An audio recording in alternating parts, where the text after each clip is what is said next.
Vatican. Un nouveau pape vient d'être élu. En Bongo Plaire, les Wazalendo multiplient les vitesses pour récupérer toutes les localités perdues. Localités qui sont aux mains des rebelles du M23 et de Rwanda. Autre nouvelle encore, Nicolas Kazadi vient d'être arrêté.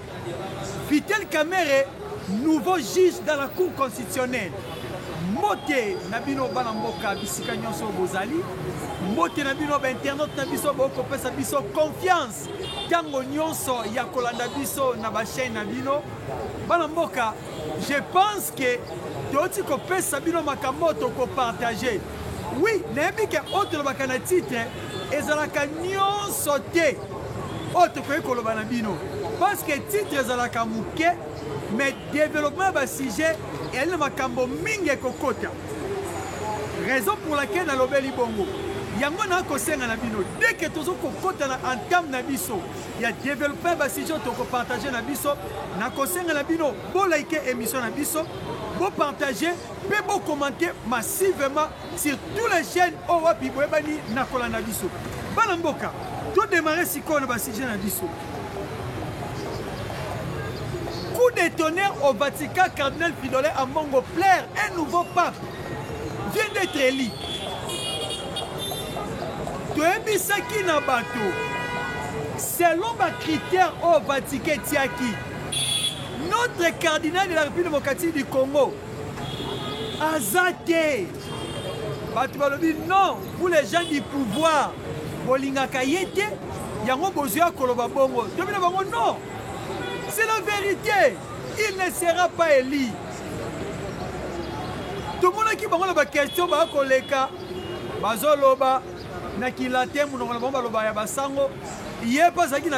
parmi les 13 papes qui sont en course.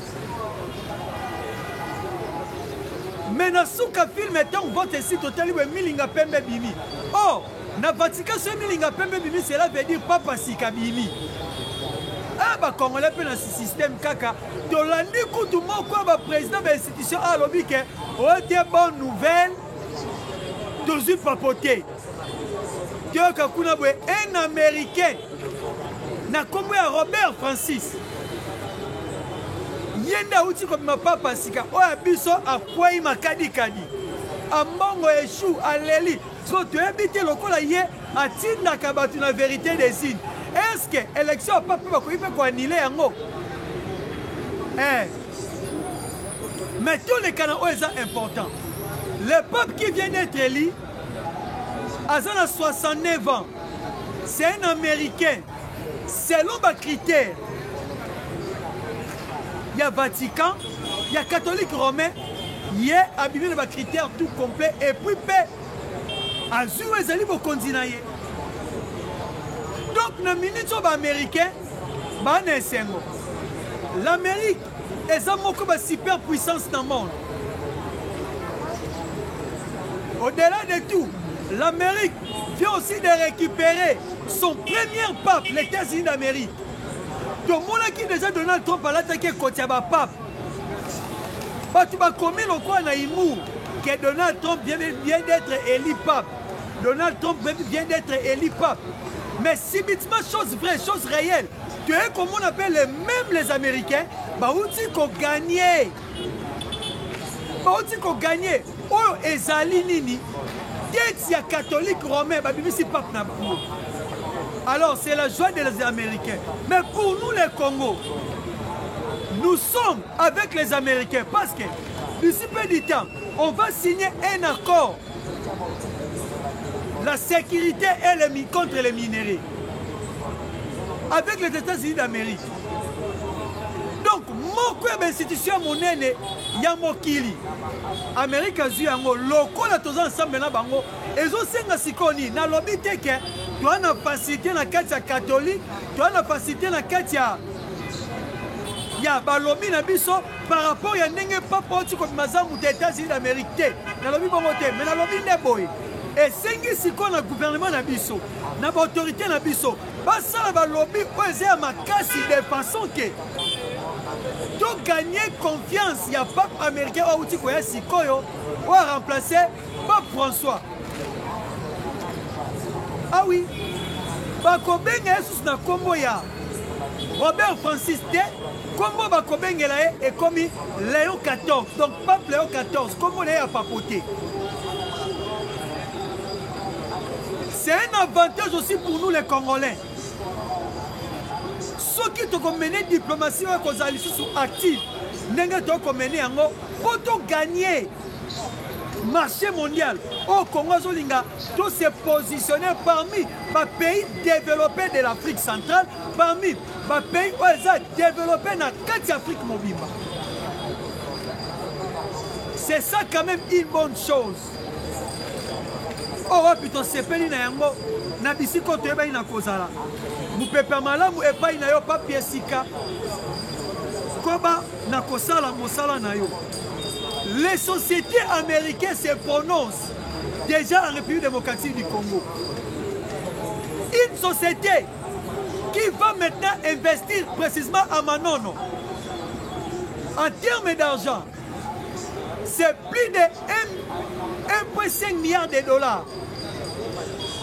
Société Yango, eza moko ba société oyo Bill Gates azape actionnaire. Bangone ba bato ba batambusa ka société Yango. Le nom m'échappe, mais eza la kati ya mikanda na komaki. Côté la bongo ekola kisake. La diplomatie agissante de notre président de la République est Kotambola Malam. Lorsque nous avions dit qu'on va signer les accords miniers avec les Américains, que les Américains baza chaud tout ça là accord wana pour bango ba bénéficier aux minéraux. Tu vas taper à côté, oh non, ça va échouer. Mais les lois, la société américaine, ne quoi qui m'embam. Et ben, du coup, on a le caution nini, va récupérer le marché plus vite que possible. Il y a une société, il y a gold nini, oh, il y a pour utiliser matière haute, lithium. En République démocratique du Congo, précisément au Katanga à Manono. Il y a déjà, on a eu 1,5 milliard d'investissements américains. Oui, nous sommes ici pour dire rien que la vérité. J'ai salué en passant mon président Lola. Banamboka, avec la diplomatie de notre président, le Congo ne restera pas à genoux. Mais le Congo sera toujours élevé. À part cette société,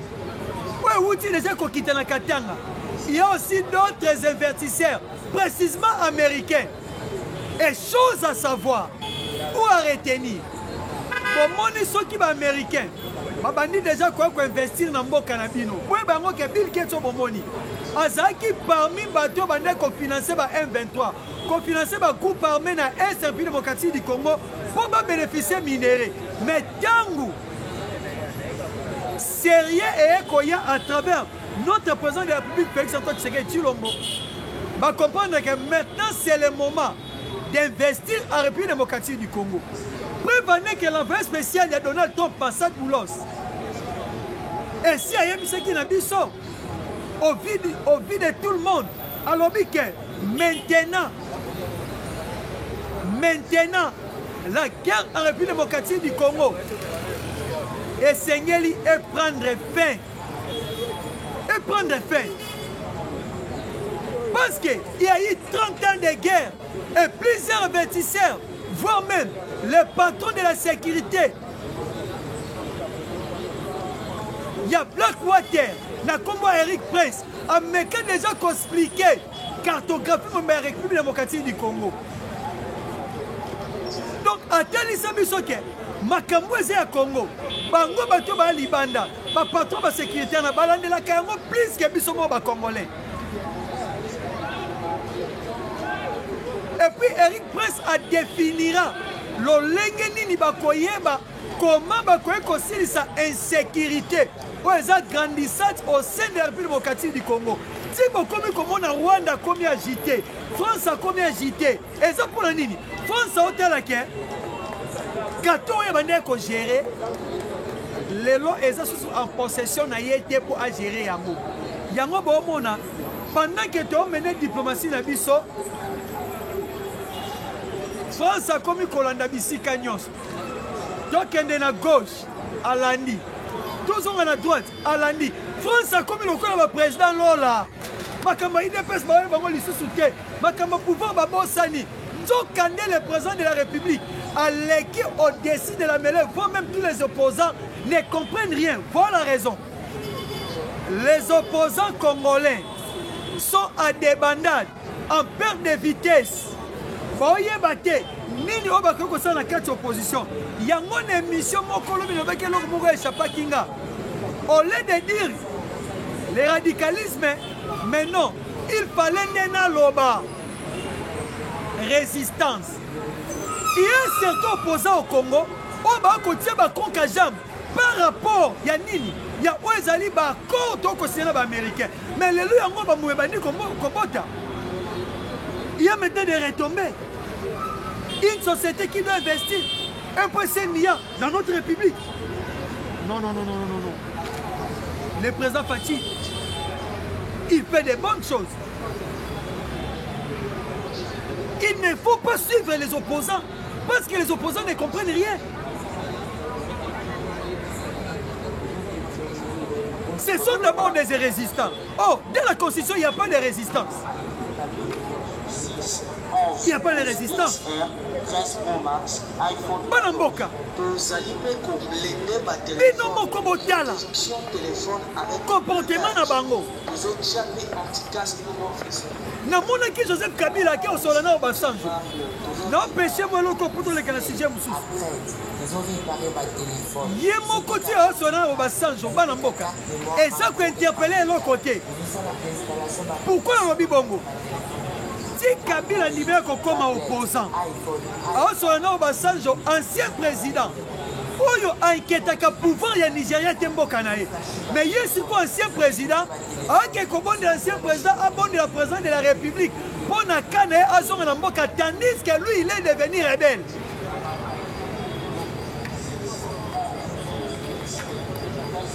Voilà les choses qui troublent cet homme, M. Joseph Kabila. Il est devenu rebelle, un homme qui tue le peuple congolais.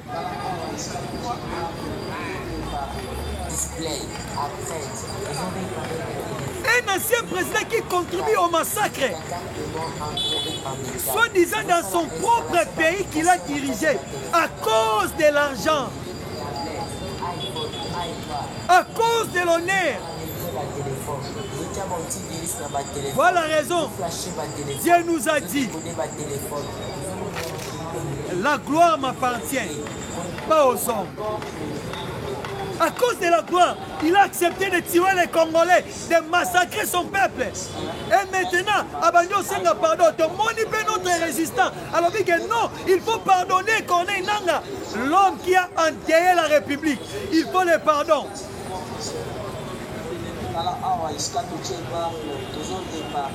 Soki to continue na ba lire oyo ngai pe lobi na kozwa mbongo nakepa wilingo ma edenga nakepa Museveni edenga na komi rebel na bomi bana mboka na ye lobi vice premier ministre ya oyo na ye lobi premier ministre ya oyo.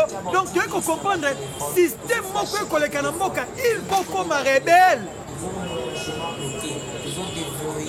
Et ça n'est pas normal et comme il n'est pas passable. Ok, maman Kambo et Sengeli, refuser, caler, exister. Le peuple congolais.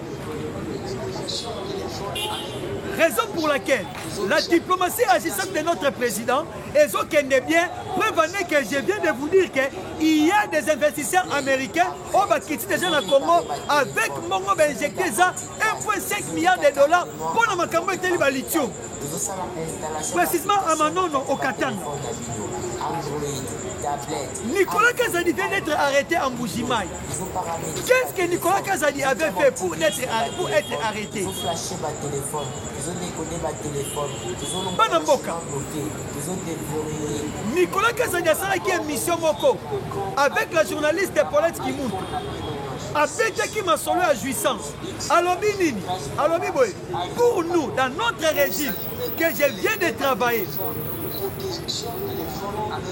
oh, yo to préféré tout ça liboso. Ce qui manque un projet hier, Tommy Fouta, tout ça va prime na biso, tout liana nous biso moko, si ma torota makamba projet. Et puis à lobby, dans notre république, notre premier plan, c'est d'abord la jouissance. C'est d'abord la jouissance. Et non le projet. Alors, il a tenu plusieurs propos. On l'a interpellé depuis Mbujimai. Alors, tu la Sikol. Est-ce que Makamboyo y a l'obaki? Parce que nous sommes à juger, nous avons la juger. Nous avons procureur. Procureur a bengié. Yende à Kotala. Est-ce que Makamboyo y a l'obaki? A énervé loi, tu as énervé loi. Ce qui a énervé loi. N'a qu'à le procureur de lui arrêter. Parce que Bango va la biso, un spectacle la scène politique. Tant que tout le monde a Bango va diriger. Moto diriger, madame, tout le monde a comme un modèle na biso. Jeunesse, lobby et Kambapé Mboka. C'est ça quand même. Aïe, lobby biloba loba na ye. Ma bengue na justice. Tango yaki koloba tomona ki banute pona mboko ekoma na système moko boye soki mutu agere banu baza te ayibi mbongo mboka ayibi mbongo mboka abebisi banu baza te tango kaka bakokanga ye banu baye nous les ressortissants d'eux les ressortissants d'eux les grands d'eux mais tango bane koyiba tomona banu te j'ai vite compris que c'est que banu wana baza bapeuple oyo batindaka bapoliticien na moyibi po ntongo bakanga bango baya kodefendre. Ah oui. Nataro toze senge to landela ndenge nini makambo mboko eko kende. Bino ndeti yango bomoni bokwela so ba distraction inutile. Peuple congolais, méfiez-vous de tous ces gens. Oui, ben ok, l'être moko était signé Kitaki déjà. Nabato Bokanga, le type à question, il est aussi dedans. Il est aussi dedans. S'il est arrêté pour ça, tant mieux.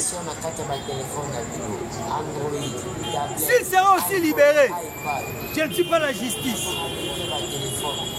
Mais on a comme ça la juge.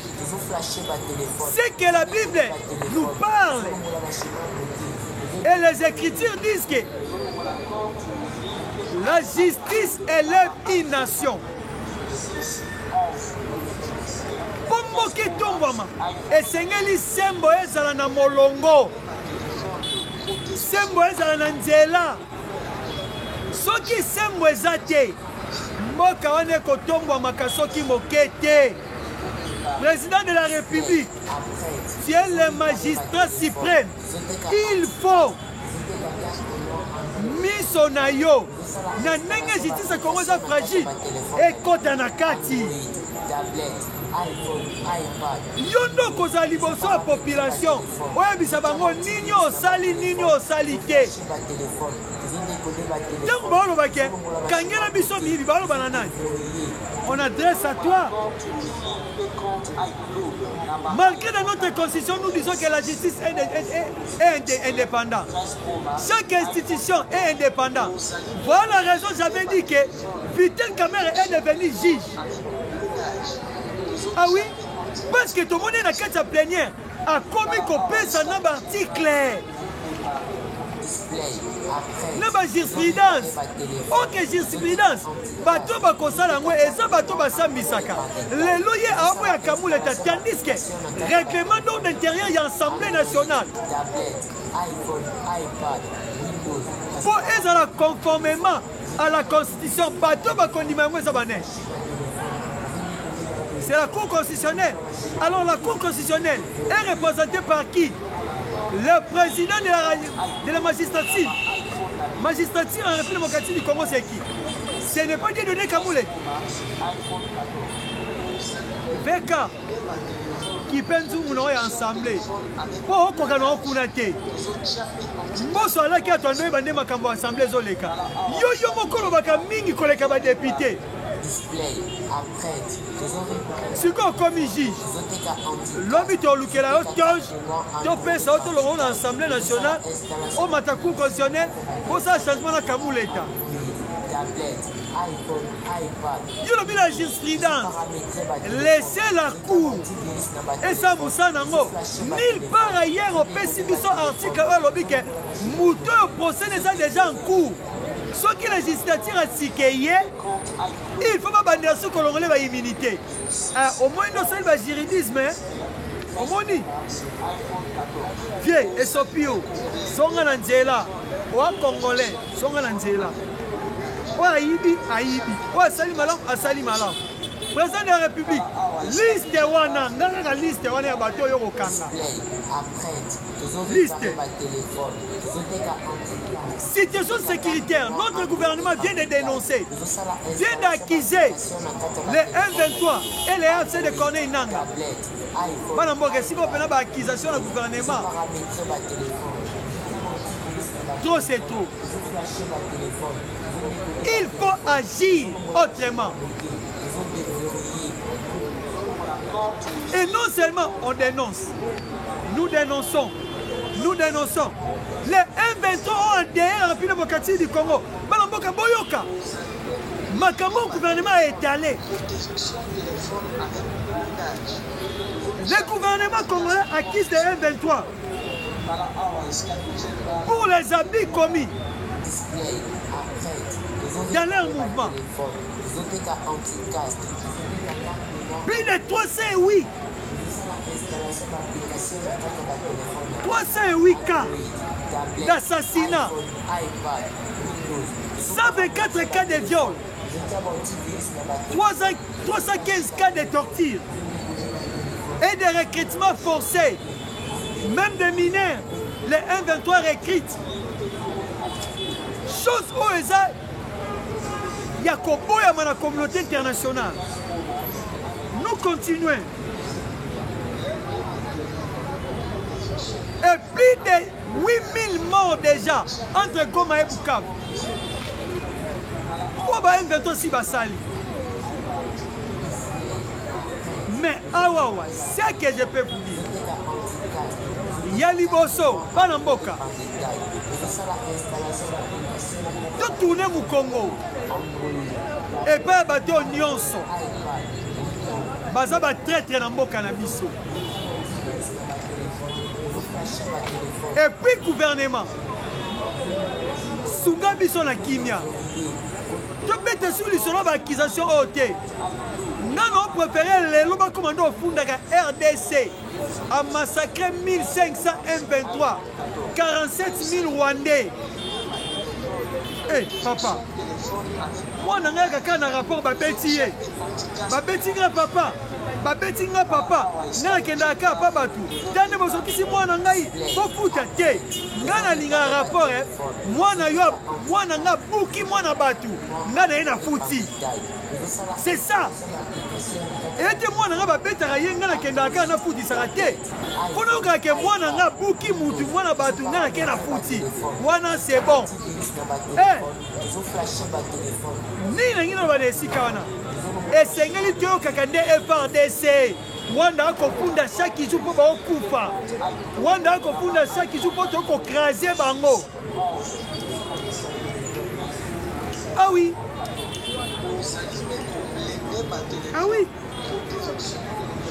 les wazalendo basali message moko nakanisi toke kosite na esika wana balobi boye la majorité des commandants d'Uvira, zone opérationnelle secteur 2,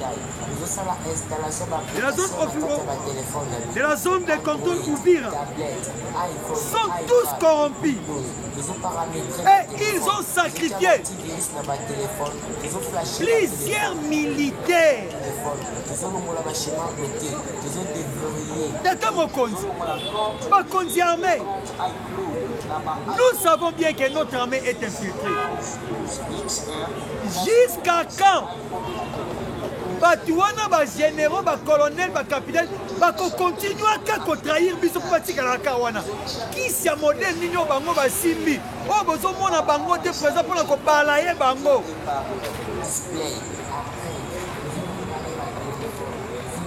Bande ko ba uti ko mana kitani nyo.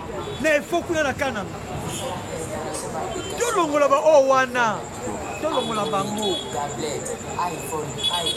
Et où Meli? Ils ont bébé trop. Ils ont fait souffrir bisoto. Tolongola bango. Tous ba misus totia. Parce que ba colonel wana. Ba comment on kola ba chef coutumier. Bazo trahir armée. Na boule nini. M23 a poussé na po azo pa munene na négociation. Bazela toyebi. Toyebi yango ke M23 ya kisasa te. Mais o lukande par ya munene ya négociation. Ayebi ke so aza na Uvira to na ye ya ko négocier ko za likolo.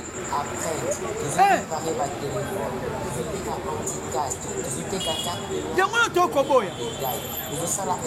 Peuple congolais. Nord Kivu.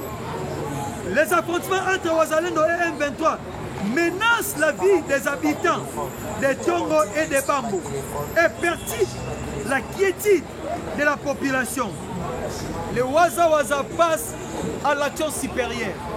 Tango Toebisa Kabino, les M23 et les Rwandais, Batikala Atango qui était occupé. Oezali Nord Kivu Mobimba, Bambo Ezak, Tongo Ezak. Affrontement Salama qui va précisément dans Routou. Entre les M23 et les Wazalem,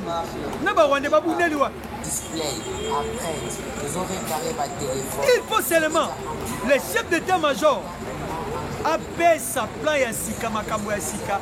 Donc passer la vitesse supérieure ya pacifier mboka na biso. Avant que les Américains bakote na 4 actions. Et c'est ngel qui belo komoko. Ba M23 bazuba mboka wana na facilité te. Na corruption ainsi que na makila na bitumba. Baba rebelle, ba otika na facilité. Il faut tout ça le système na bango. Ndenge to négocier, to bunda kaka. Si on va dire qui c'est le PA. Tout ça qui avantage au bête on a site tout nord Kivu. Yango Balamboka, le général Yakotumba progresse déjà vers Bukavu. Et nous lui disons, merci à toi, bravo à toi, courage. Combat toujours dans le pouce, dans le Moussala, c'est important. Il y a qu'on pacifier Est et Nabiso, ainsi que toutes les localités où ils ont M23, Wazalendo courage pour qu'elle ne récupérer un mot. Vous allez que Belen a Kolanda Biso, Balamboka, Nakanisi, émission de Biso à Lelo et Kosuka Awa. Mon numéro de téléphone est plus 243 900 87 84 82. Quant à moi, je vous dis merci.